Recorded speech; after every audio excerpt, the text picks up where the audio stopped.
Leitura diária da Bíblia. Hoje, dia 5 de junho de 2024, iremos ler os capítulos 4, 5 e 6 de Neemias. Oposição à reconstrução, capítulo 4. Quando Sanbalate soube que estávamos reconstruindo o muro, ficou furioso. Ridicularizou os judeus e, na presença de seus compatriotas e dos poderosos de Samaria, disse: "O que aqueles frágeis judeus estão fazendo? Será que vão restaurar o seu muro? Irão oferecer sacrifícios? Irão terminar a obra num só dia? Será que vão conseguir ressuscitar pedras de construção daqueles montes de entulho e de pedras queimadas?" Tobias, o amonita que estava ao seu lado, completou: "Pois que construam, basta que uma só raposa suba lá para que esse muro de pedras desabe. Ouve-nos, ó Deus, pois estamos sendo desprezados. Faze cair sobre eles a zombaria, e seja eles levados prisioneiros como um despojo por outra terra. Não perdoes os seus pecados, nem apagues as suas maldades, pois provocaram a tua ira diante dos construtores." Nesse meio tempo, fomos reconstruindo o muro, até que em toda a sua extensão chegamos à metade da sua altura, pois o povo estava totalmente dedicado ao trabalho.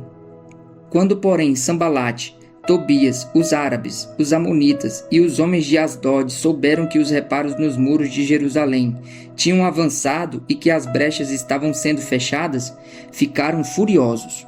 Todos juntos planejaram atacar Jerusalém e causar confusão. Mas nós oramos ao nosso Deus e colocamos guardas de dia e de noite para proteger-nos deles. Enquanto isso, o povo de Judá começou a dizer: "Os trabalhadores já não têm mais forças e ainda há muito entulho.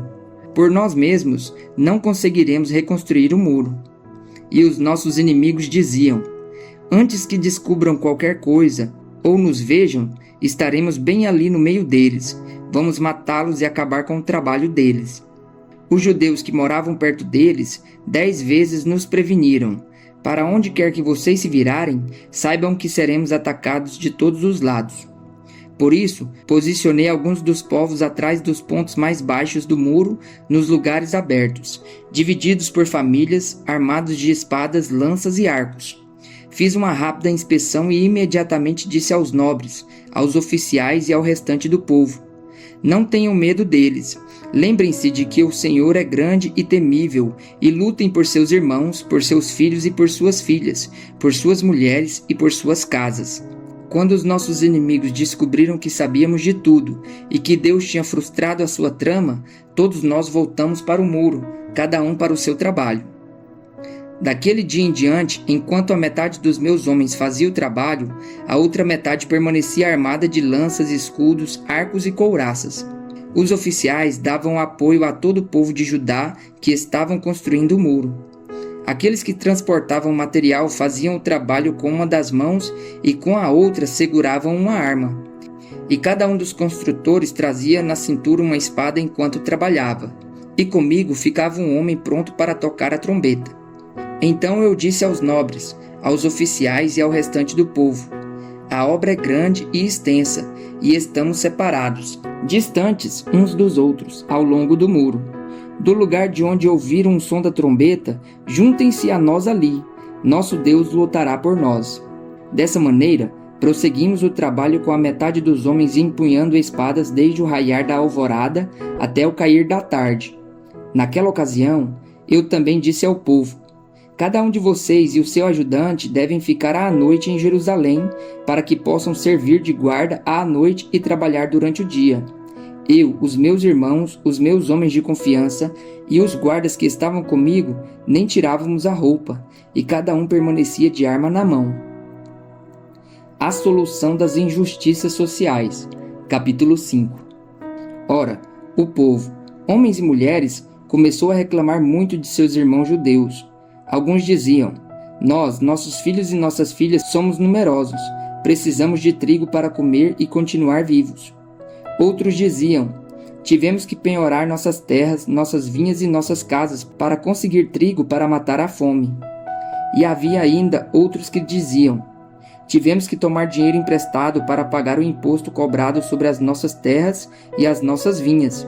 Apesar de sermos do mesmo sangue dos nossos compatriotas e de nossos filhos serem tão bons quanto os deles, ainda assim temos que sujeitar os nossos filhos e as nossas filhas à escravidão. E de fato, algumas das nossas filhas já foram entregues como escravas e não podemos fazer nada, pois as nossas terras e as nossas vinhas pertencem a outros. Quando ouvi a reclamação e essas acusações, fiquei furioso. Fiz uma avaliação de tudo e então repreendi os nobres e os oficiais, dizendo-lhes: vocês estão cobrando juros dos seus compatriotas? Por isso convoquei uma grande reunião contra eles e disse: na medida do possível, nós compramos de volta nossos irmãos judeus que haviam sido vendidos aos outros povos. Agora vocês estão até vendendo seus irmãos?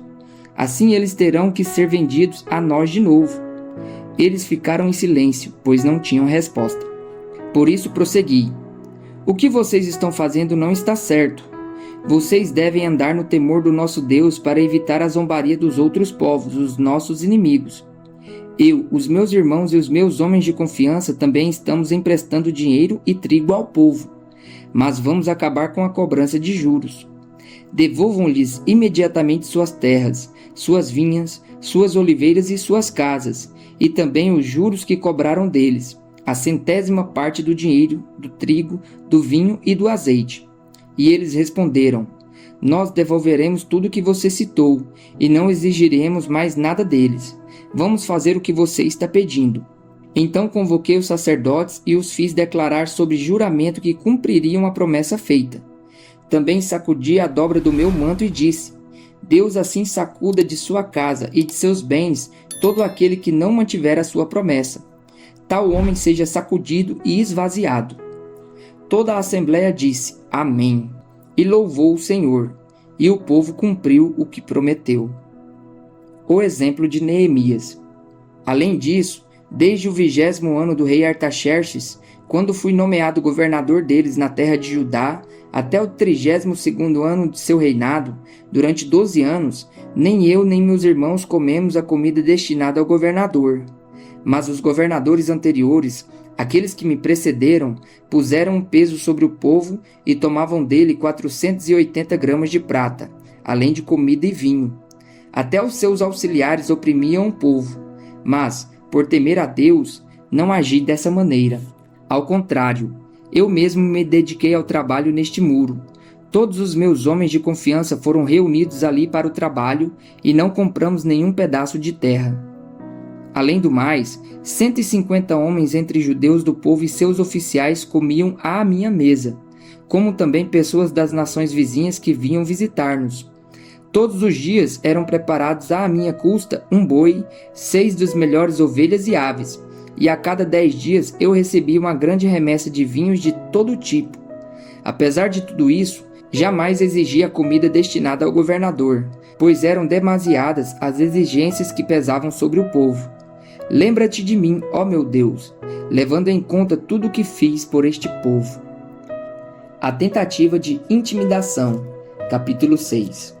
Quando Sambalate, Tobias, Gesem, o árabe, e o restante de nossos inimigos souberam que eu havia reconstruído o muro e que não havia ficado nenhuma brecha, embora até então eu ainda não tivesse colocado as portas nos seus lugares, Sambalate e Gesem mandaram-me a seguinte mensagem: Venha, vamos nos encontrar num dos povoados da planície de Ono. Eles, contudo, estavam tramando fazer-me mal.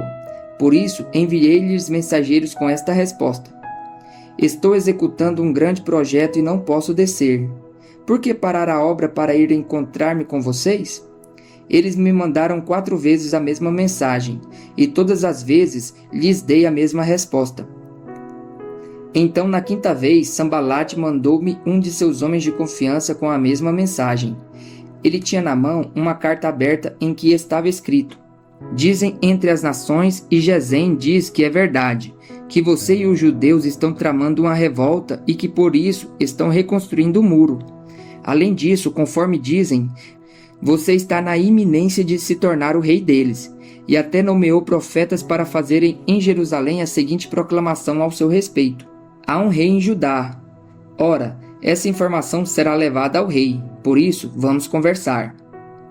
Eu lhe mandei esta resposta: Nada disso que você diz está acontecendo. é pura invenção sua. Estavam todos tentando intimidar-nos, pensando, eles serão enfraquecidos e não concluirão a obra. Eu, porém, orei pedindo, fortalece agora as minhas mãos. Um dia fui à casa de Semaías, filho de Delaías, neto de Miitabel, que estava trancado portas adentro. Ele disse, vamos encontrar-nos na casa de Deus, no templo, há portas fechadas, pois estão querendo matá-lo. Eles virão esta noite. Todavia eu lhe respondi, acha que um homem como eu deveria fugir? Alguém como eu deveria entrar no templo para salvar a vida? Não, eu não irei. Percebi que Deus não o tinha enviado e que ele tinha profetizado contra mim porque Tobias e Sambalate o tinham contratado. Ele tinha sido pago para me intimidar, a fim de que eu cometesse um pecado agindo daquela maneira. E então eles poderiam difamar-me e desacreditar-me. Lembra-te do que fizeram Tobias e Sambalate, meu Deus. Lembra-te também da profetisa, Noadia, e do restante dos profetas que estão tentando me intimidar. O término da reconstrução. O muro ficou pronto no 25º dia de Elul, em 52 dias. Quando todos os nossos inimigos souberam disso, todas as nações vizinhas ficaram atemorizadas e com o orgulho ferido, pois perceberam que essa obra havia sido executada com a ajuda do nosso Deus. E também naqueles dias, os nobres de Judá estavam enviando muitas cartas a Tobias, que lhes enviava suas respostas, porque muitos de Judá estavam comprometidos com ele por juramento, visto que era genro de Secanias, filho de Ará, e seu filho Joanã havia se casado com a filha de Mesulão, neto de Merequias. Até ousavam elogiá-lo na minha presença e iam contar-lhe o que eu dizia. E Tobias continuou a enviar-me cartas para me intimidar.